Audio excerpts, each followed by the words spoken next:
امیدوارم که حالتون خوب باشه. حتما شما هم به بوردا دیدن علاقه‌مند هستین. من که خودم خیلی دوست دارم. یعنی یکی از تفریحاتم اینه که بوردا ورق بزنم و مدلاشو نگاه کنم. حالا یکم با هم نگاه کنیم. این بوردا برای 5-20 هست. الگوهای بوردا متد الگوسازیش مولر هست. من خودم خیلی از الگوهاش استفاده کردم، یعنی بارها شده برای خودم از همین مدل‌های خود بوردا از الگوهای خودش استفاده کردم و لباس دوختم و واقعا خیلی خوش ترکیب شده. حالا بعضی جاها توی فیتینگ نیاز به ادیت داشته، ولی در کل خیلی الگوهای خوبی هست. میخوام امروز براتون بگم که چجوری میتونین از الگوهاش استفاده کنید. این مجله های بوردا یه ویژگی دیگه که داره اینه که با توجه به فصلی که داره ارائه میشه به ترندها توجه میکنه، به پارچه ها توجه میکنه. یعنی شما میتونید یه جورایی با ورق زدن و نگاه کردنش تم لباسای اون فصلم متوجه بشین که چه چیزایی هست. الان ببینید اینا مشخصه که مال تابستون بوده، همه این مدل تابستونیه. مثلا این پارچه هایی که اینجوری حالت گلدوزی دارن.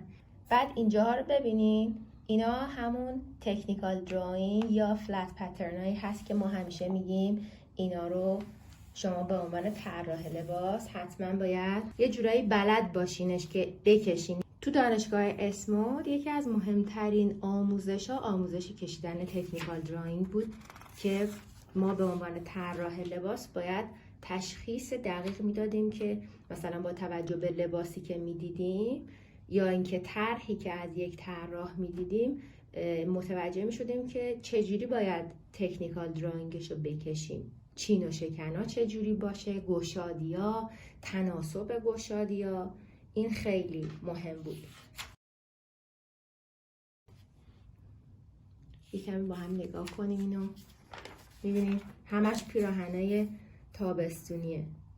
الان ببینین اینو 2 تیکه است، ولی فقط اینجا مشخصه که در مورد الگوی بلوز این صحبت کرده، اینجا در مورد الگوی این پیراهن اومده صحبت کرده و هر کدوم از این الگوها هم شماره دارن. به ترتیب نیستا. مثلا شما از هر کدوم که خوشتون اومد باید طبق شمارش برین سراغ الگوهاش.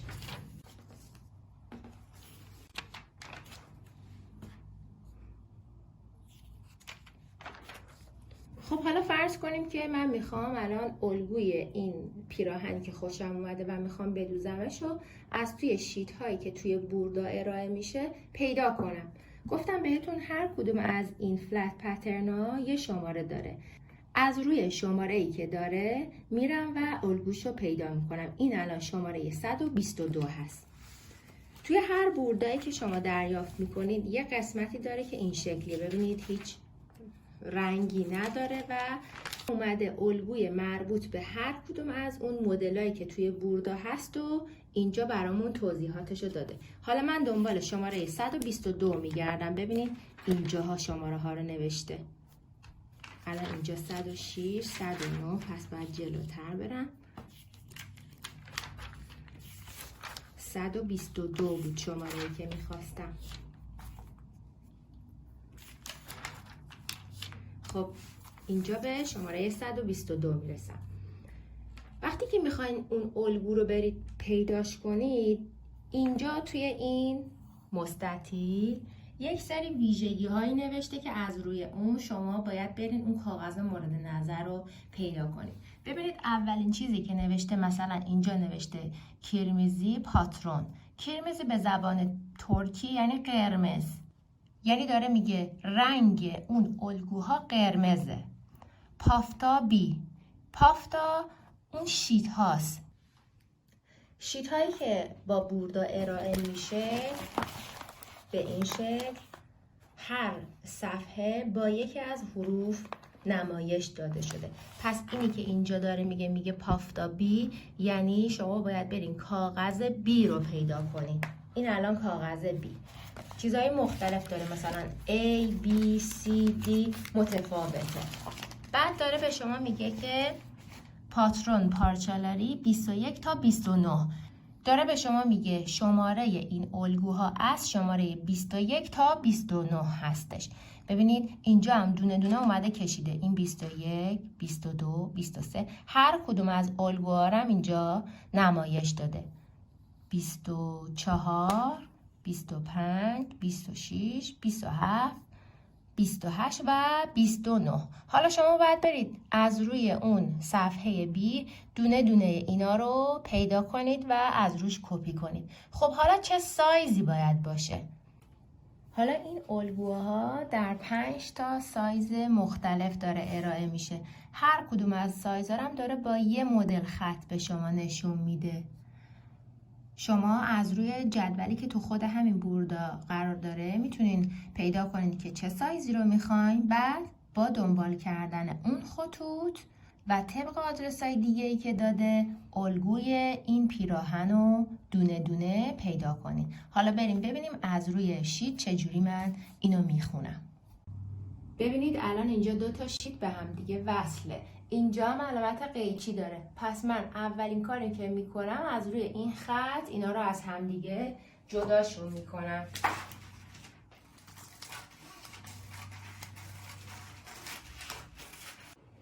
خب ببینید همون جوری که اینجا به من گفته بود پافتای بی رو بیار. من پافتای بی رو آوردم. گفته کیرمیزی پاترون یعنی چی؟ یعنی باید دنبال نقشه قرمز رنگ بگردم. ببینید وقتی کاغذ رو باز میکنید توی 2 سمت کاغذ یه سری عدد نوشته شده. نگاه کنید، هم این سمت این عددا رو داریم، هم اینجا این عددا رو داریم. توی یه ردیفن، رنگی رنگی هم هستن. خب با توجه به اینکه گفته رنگ قرمز، من باید دنبال عددهای قرمز رنگ بگردم. این طرف عددا سبز و سیاهن، اون سمت قرمز و آبیان. ببینید عددهای قرمز الان اینجا. برای اینکه توی ویدیو راحت تر باشه من کاغذ رو میچرخونم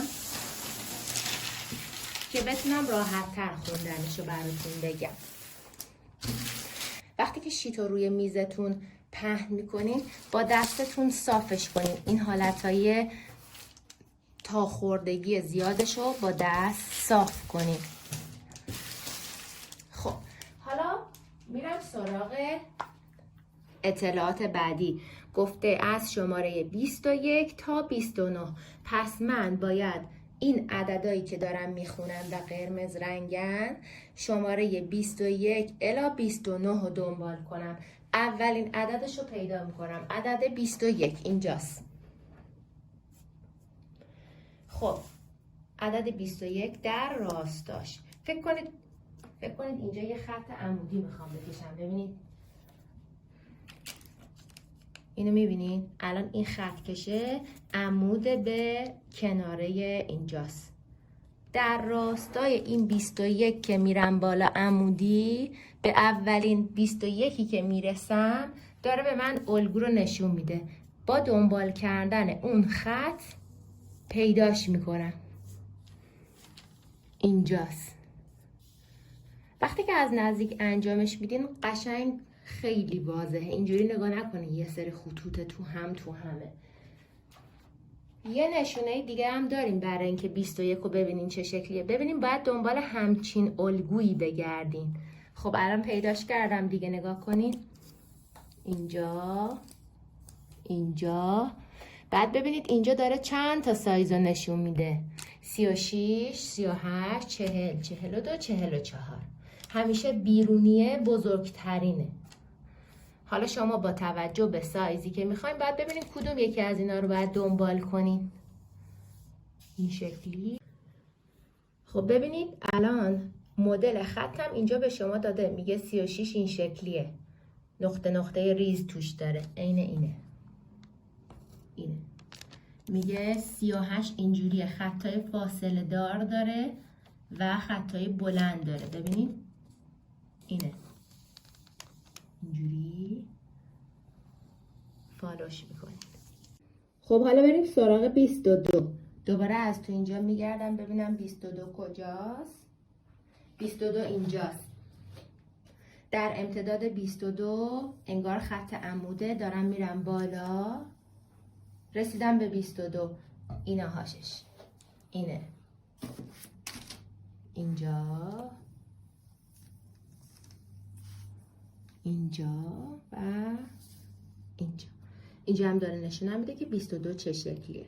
خب حالا میخوام مثلا 27 رو پیداش کنم. ببینید دوباره از اینجا میگردم، 27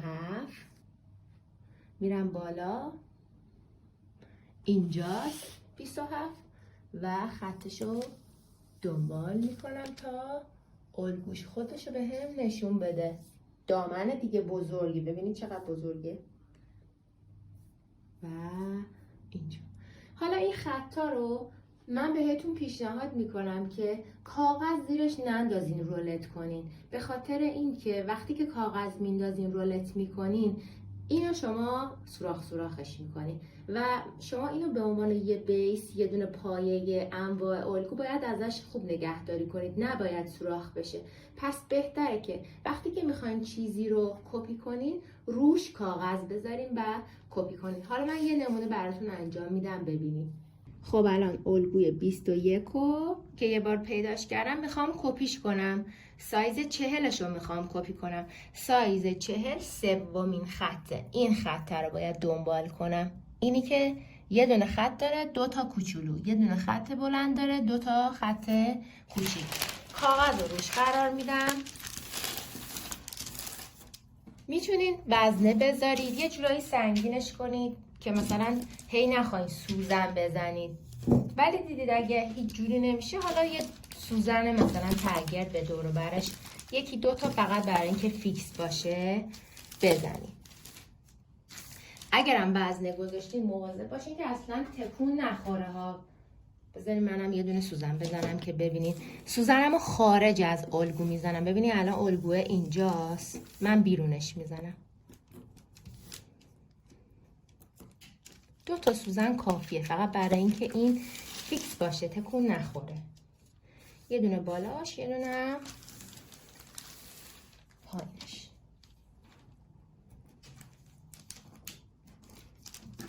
یه چیز دیگه ای که باید در مورد الگوهای بوردا بدونید اینه که الگوهای بوردا جای دوخت اصلا نداره. شما باید براش جای دوخت بذارید. دوره یقص من میدونم که سومین خط رو میخوام. اینا رو شروع میکنم آروم.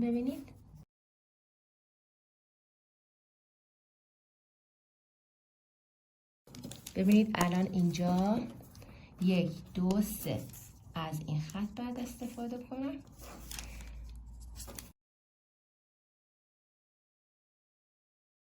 اینجا حالت برش رگلان داره. نشونه های اینجوری رو حتما بذارید. اینا نشونه هایی هست که مثلا اینجا باید بره وصل شه به پیش هلال آستین. اینجا فکر کنم خط پهلوش یه خط صاف هست، حالا چکش میکنم.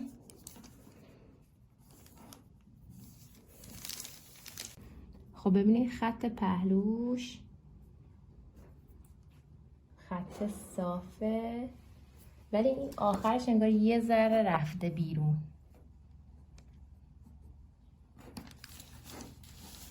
خط کمرش خیلی خطی نیست که مثلا توی سایزای متفاوت اومده باشه، هی تغییر کرده باشه. یه خط تقریبا ثابت برای هر 5 تا سایز. خب اینم که خط وسط جلوش بوده و رو دلای بسته قرار بگیره. وقتی هم که اینا رو دونه دونه کپی میکنید حتما برای اینکه گم نشه عین شماره‌ای که اونجا داره رو روش بنویسید. مثلا این 21 بود، روش بنویسید 21. بعد بعضی وقتا هم مشخصه دیگه، مثلا اینجا الان وسط پیشه، وسط پیش یا CF. حالا نشونه هایی که برای خودتون قابل لمس تر هست و اونا رو بذارید. بعد از اینکه اینو کپی کردید حالا همینجا براش جای دوخت بذارید. الان توی این مدل شما ببینید جلوی یقه و روی آستین هم تو قسمت پیش هم تو قسمت پشت چین داره. چین سوزنیه. ببینید اینو تو الگو برای شما نشون داده. این علامت رو که اینجوری خط چین میذاره برای شما یعنی که اینجا جاییه که باید چین بخوره. ببینید جلوی کمرش هم چین داره، اینجا هم اومده چین داده. روی آستین، وسط پشت، اینا جاهایی هست که قرار چینکش بشه. اینجا رو نگاه کنین، قسمت کمر همین الگویی که الان من کپی کردم چند تا ستاره داره. اینجا رو نوشته 36 38 40. ستاره 40 رو من اینجا پررنگش میکنم به خاطر اینکه این فاصله باید چینکش بشه. حتما این اطلاعات رو از روی الگو به کارتون منتقل کنید. یه چیز دیگه هم من اینو بردارم و نشونتون بدم.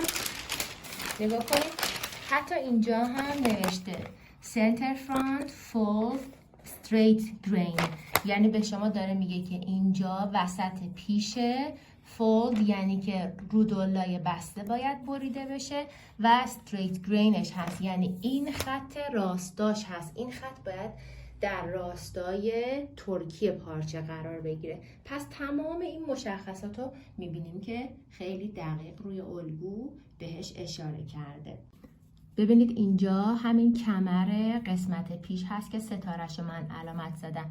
اینجا نوشته gathering یعنی چینکش کردن، یعنی اینجا باید چینکش بشه. یه نکته دیگه اشاره کنم برای جمع کردن این شیت ها. ببینید اینا خودش خط داره. شما نیاین اینو همینجوری بی‌نظم تاش کنین، به خاطر اینکه واقعا تمام این کارا باعث میشه که عمر این شیت ها کم بشه. برای اینکه منظم تر باشه و دقیقاً حتی میتونین توی کاور A4 قرارش بدین، خیلی تمیز ازش نگهداری کنین. از روی همین خطوطی که داره، اول از روی خطوط طولی نگاه کنید، خودش داره به من میگه که از کدوم طرف تا بشه. اون یکی به سمت داخل تا شده و دوباره همین تاها رو من دنبال میکنم برای جمع کردنش.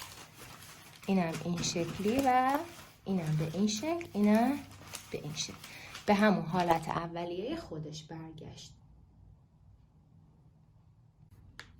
الان میخوام یه مثال دیگه هم براتون بزنم. این لباس شماره 118 هست. اینجا 118 رو آوردم توی این مستطیل مشخصاتش، اینجا رو باید بخونم. خب گفته ماوی پاترون، ماوی یعنی آبی، پافتای A یعنی اون از اون شیتا باید A رو انتخاب کنید. پاترون پارچالاری از 1 تا 8، پس از 1 تا 8 دنبال عددهای 1 تا 8 باید بگردید با رنگ آبی توی شیت A. اینم که سایزاشه 36 38 40 42 44. میتونید شکل این الگوهاش هم از اینجا نگاه کنید. ببینید الان اینجا مال یه دونه مدل دیگه است، شماره 120 یشیل پاترون. یشیل یعنی سبز. اینا رو میتونید چند تا رنگ خاص دیگه، رنگا رو راحت حفظشون کنید. سیاه هم که به زبان ترکی همون سیاه میگن. قرمز و سبز و سیاه و آبی معمولا همین 4 تا رنگه. توی هر بردایی این جدول سایز بندی هم معمولا انتهای این قسمت که گفتم حالت کاغذای بیرنگ داره انتهاش هست. ببینید این جدول سایز نرماله برای قدای 168، این برای قدای 160، این مال بچه هاست، بیبی ها، این هم مال دختر بچه هاست، این مال پسر بچه هاست، آقایون، و اینم مال خانمای قد 176. اینا هم خیلی راحت میتونید از گوگل ترنسلیت استفاده کنید و ببینید دور کجا رو اندازه گیری کرده و این اعداد روبروش نوشته شده. حتی اینجا هم میتونید از این هم استفاده بکنید. نشون داده شماره 1 2 3 4 که هر کدوم از این اندازه گیری ها مال کجا هست. واقعا این بردا خیلی کتاب کاملیه، خیلی، یعنی میتونید واقعا اطلاعات خیلی خوبی ازش در بیارید. اول این صفحه هم که اینجا این قسمت بیرنگ میخواد شروع بشه، اینا رو اومده دسته بندی کرده. کل الگوهایی که حالا توی این بوردا ارائهش داده رو گفته، دسته بندی کرده. کدومش بلوزه، کدومش ژاکته، یعنی اینا ترکا به حالت کت میگن جکت، بعد دامن شلواره، حالا و قسمت های دیگه. میبینید که پایین اینا یه علامت های دایره‌ای هست، مثلا بعضیش 2 تاست، بعضیش 3 تاست. اینا علامت اینه که وقتی که مثلا 3 تاست یعنی که این نسبتاً سخته، 2 تاست یعنی یکم زمان بره ولی خب راحته، اونقدر سخت نیست. 4 تا که باشه یعنی یه مهارت دوخت لازم داره. مثلا اینو ببینین یه دونه ایه، یعنی خیلی راحته، میتونین خیلی سریع اینو درستش بکنین. ببینید بعد اینجا هم بهتون نشون بدم توی این قسمت تمام علامت هایی که توی الگوها به کار رفته دونه دونه اومده، معانیشو گفته که مثلا این یعنی چی، این که میزنه یعنی چی، اینجاها که مثلا عدد میزنه یعنی چی، یعنی اینا باید به هم موقع دوخت اینا کانکت بشن. جای چرت، جای انتهای زیپ، سمت تای پیلی، تمام اینا رو دونه دونه اومده توضیح داده. خیلی راحت از گوگل ترنسلیت میتونید استفاده بکنید و این اطلاعات رو به دست بیارید. امیدوارم از آموزش امروز لذت برده باشیم و براتون کاربردی باشه.